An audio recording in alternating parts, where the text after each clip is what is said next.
Chumriapsua, welcome here to the end of week 5. I don't have a whole lot that I feel like sharing this week, so instead I'm going to start this video off with a home tour so you can see the place that I've been living in the last 4 weeks and will continue to live in for 2 years. So here it is. So this is the start of the little home tour. So first of all, I've got myself a desk here, equipped with pictures of family and a puzzle that maybe I'll do. I've got my audio keyboard thing here and some altar stuff. The guitar lives here. I've repurposed this neck pillow as a seat cushion. And then up here I got like music theory stuff, and I hang this eventually. It's all the guitar notes, bug zapper, emergency access plan, and then here's a little shelf. I got my lockbox and backpack, and here's where the clothes and books live.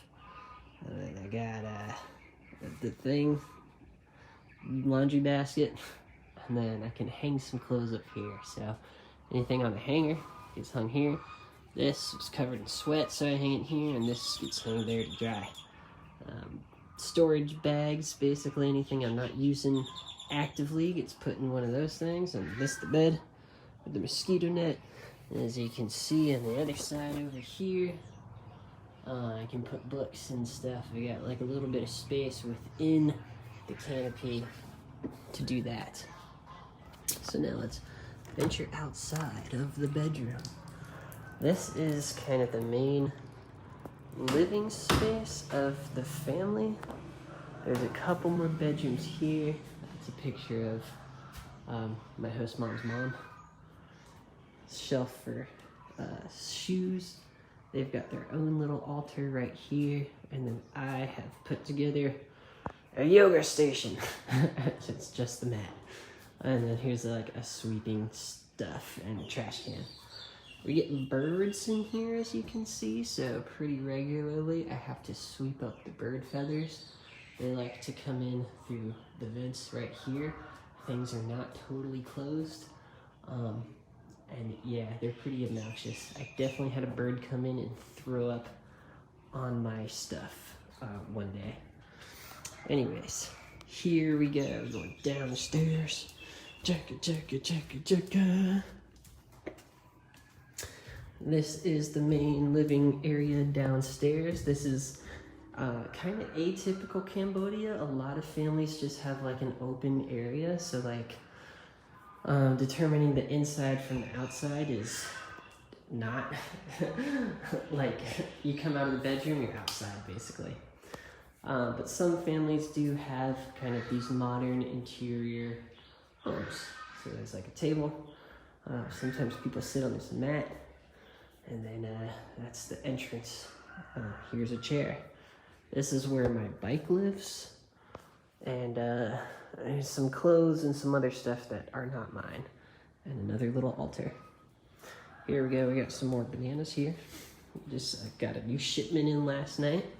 This is the kitchen. This is where my water filter lives. And then they've got their own water thing that they use sometimes. There's all the dishware and bags. They use bags and bags, like plastic bags that they might put stuff in, like rice to take to the farm when they go to the farm. Oh, yeah, that's a cat. He's always hitting me up for food. Pretty obnoxious. Here is the cooking station. That is a rice cooker, and this is just a single burner stove. For hot water, we've got a kettle right there. And then this is cooking stuff, essentials, and a sink with a waste bin. So here is the water that they use for the sink. There's no running water, so we just grab a bucket, pour it in here to do the dishes. A refrigerator, which is also atypical Cambodia. I mean, some families have it, not all families have it though. And then this is one of 2 bathrooms. Da, da, da, da. So Western toilet, also atypical Cambodia. A lot of families have just a pit squat toilet. Let's see here, we've got like a little clothes rack, a little shelf right here. To take a shower, basically you grab this bucket and you take a scoop of this water from the basin and you pour it on yourself like that. Got some hand soap there. Flushing the toilet is the same with the scoop. You grab a scoop of water and flush the toilet.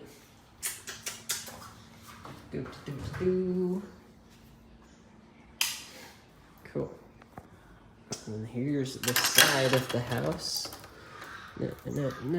Usually there's like flip-flops here because you're not supposed to walk outside barefoot. It's unsanitary. But there's no flip-flops here, so I'm doing it. All right. Here is the outside bathroom. They're actually connected, so the water basin kind of goes underneath and just they're connected. I don't use this one as much. It kind of scares me.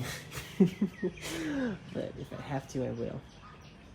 These buckets are the rainwater collection stuff, so all the dishwater that goes in the house comes from here. These two specifically is the dishwater, and these ones she uses for laundry, and I don't know what the difference is. I think maybe it's just the position. Like, it's easier access to get laundry water from here because my mom does a ton of laundry. I think she runs like a laundry business as like a side hustle. So she's always doing tons of laundry. So laundry gets done in this bin. You pour water from here into there, and then you throw all your clothes in and you hand wash it. There's a little scrubbing brush there. So actually you fill up this bin with like a tiny amount of water and a little bit of soap. So it's like a soapy water, and then you scrub, and then you got like this washboard here that you can put your clothes on in the water and scrub it down. So that is laundry in Cambodia. Here is all the hangers, and then this is the outside area. There's a bunch of stuff, kind of covered porch area. I'm totally walking in the dirt with my bare feet. And then this is the front yard. So this is where we hang all the laundry. As you can see, I'm pretty sure this is other people's clothes, like I said. Got a bunch of banana leaves here because we got tons of bananas last night. And this is the front. And this is the neighbor's house. The neighbor is my mom's brother.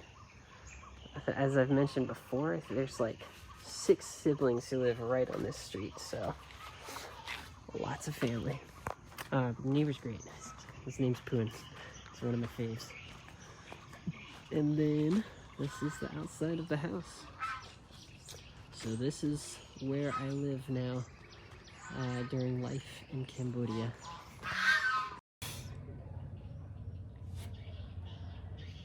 All right, welcome back from the home tour. What did you think? Just kidding. So 2 more things I want to talk about this week. The one is teaching 5th grade this week. I was super stoked because I did the reading in Khmer for the most part. So I had a reading. They were supposed to read this text and answer some questions, but kids have never done this before. You know, we're starting every student off in a textbook that's meant for their grade level, but the textbook assumes that they've done the previous grade English. But it's everybody's first year doing English, unless they've been getting private tutoring outside of school, which seems to be the case for a lot of kids, because a lot of kids do know a decent amount of English, but not enough to read a whole paragraph and deduce the information from it. So we read a paragraph, and I read it to them a couple times. I primed them with some words, and I was able to write those words on the board in Khmer with the little help of Google Translate. And then I translated it sentence by sentence as I was reading. So I read through a couple times first for them just to hear the dialogue, and I would point to the words that came up a lot, like fruit in this case. So fruit was written on the board because it came up a lot. And every time I said fruit, I would point to it so they know, oh, that's Pai Chu. Just like triggering the memory, right? And making those connections. And then, I think the third read through, I would read it once in English, and then I would read it once in Khmer, sentence by sentence. And the first read through, I'd break down each word for word. Like, I forget everything, but you know, the word market, I'd say, okay, Psa means market, and Nying means she. And it was awesome. I felt super stoked about it. I'm like, my everyday Khmer is not super great, but my classroom Khmer is getting on fire because they told us in the younger grades it's probably going to be more expected that you speak more in Khmer because they don't know a whole lot of English, whereas the older grades, Ben, for instance, teaches entirely in English. I observed his class one day and I didn't see him use any Khmer, so that's the difference in levels. You know, I'm with little kids and they barely know this language, so you got to use their language, slowly integrate English words. So that was a win for me this week. I was very excited about it. Otherwise, it's been just a typical week of lesson planning and teaching in the classroom. I can't think of any more exciting, notable moments from this week, but there will be more to be had, that is for sure. The other big thing that happened this week was I went on an incredibly long bike ride to a place called Phnom 1500, which is the mountain pass that you go up before you go down the mountain into Thailand. So we're, I think, about an hour and a half from the border to Thailand, and this is the halfway point-ish. And I've seen it on the map. It's got this really beautiful windy road that like careens down the mountain, and I'm like, I want to go there. I want to go there. I want to go there. And so Saturday morning, I woke up. I went to this beautiful little coffee shop that was maybe 20 minutes bike ride out of town, with the intention of getting some coffee and doing some journaling and then probably going back home for lunch. And after I got some coffee, I was like, let's, go for a little bike ride in the direction towards Thailand. Because I hadn't explored too much that direction yet. So I went on a little bike ride and I got some music in my ears, and so I was jamming and I was feeling really good. And I would get to a hill and I'd be like, you know what, let's get up to the top of this hill and then maybe we'll turn around. And then I'd get up and over it, and then there'd be another hill. I'd be like, all right, we'll get up to the top of this hill and maybe we'll turn around after. And it just kind of one more hill, progressed all the way on until I looked at my Google Maps and I was relatively close to the base of the mountain pass. And so I was like, I've already come out this far. I might as well just go for it at this point. So I did. And according to Google kilometer to miles breakdown, it's 36 kilometers one way, which means it's 22 miles in one direction. So I did a 44-mile bike ride totally on a whim. And it was awesome. I got to the bottom of the mountain. I saw the switchbacks. It was very obvious. And I started going up. I really had to pace myself going up. Took lots of breaks in the shade. Drank plenty of water. I bought 2 water bottles from this one lady, and I drank one, and the second one was basically a block of ice. So I'd be smashing it against my handlebars to break up the ice, and then trying to let it melt and take its sips as well as I could. I was hoping there was a little restaurant at the top of the mountain, and there kind of was. There was like this little, it was almost to the top, kind of restaurant with like these hammocks and little huts that I could hang out in and chill for a little bit overlooking the mountain. I got some more water there, and they also served lunch. So I was like, you know what? I'll get to the top and I'll ride down, and maybe I'll get lunch at this little place. So I didn't hang out for too long because I was pretty motivated to get to the top. Got rehydrated, and then I did the thing. I made it to the top. I got a beautiful mountain view. And then the funnest part of the whole day was cruising back down this mountain pass. It was a lot of fun. And I got back to the restaurant, and I was like, what do you guys got for food? And they got all these things for food, and I was like, that looks really good. How much is it? And she goes, oh, it's by mun. So that's 30,000 real, which is $7.50, which doesn't sound like too much from American standpoint on buying a lunch, but I could get something same thing for a quarter of that at the bottom of the hill. So I said, thank you, I'm not gonna eat here. So I got back on my bike, I kept cruising down the mountain, and then I did go and get some mi cha, which is noodles. Had a little noodle place at the bottom of the hill. Then started the return journey, and the return journey was painful. I'm from Colorado. I've done a lot of hiking mountains, and I've never had a huge issue getting myself out really far somewhere and then having to get back. But this was a day where I was not a huge fan of what I had done to myself, because getting back was very tough. I didn't realize how much downhill I had gone on the way to the mountain pass, and so I was doing a lot of uphill on the way back after having done that giant mountain. And it was tough, let me tell you. But I made it. I did the thing. I stopped for a coconut along the way, which was good.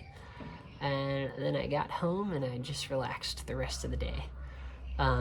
It was about a 5-hour journey, I think, round trip. So it was definitely really fun. It was really exciting. Probably wouldn't do it as a day thing next time.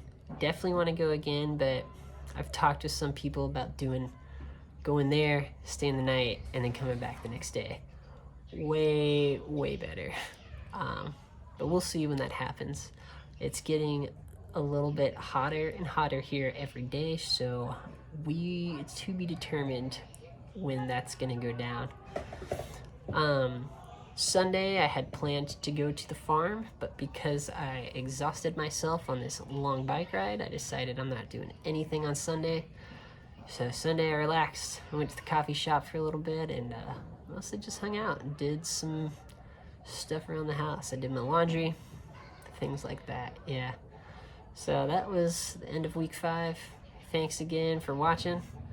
Akun, and have a good week wherever you are.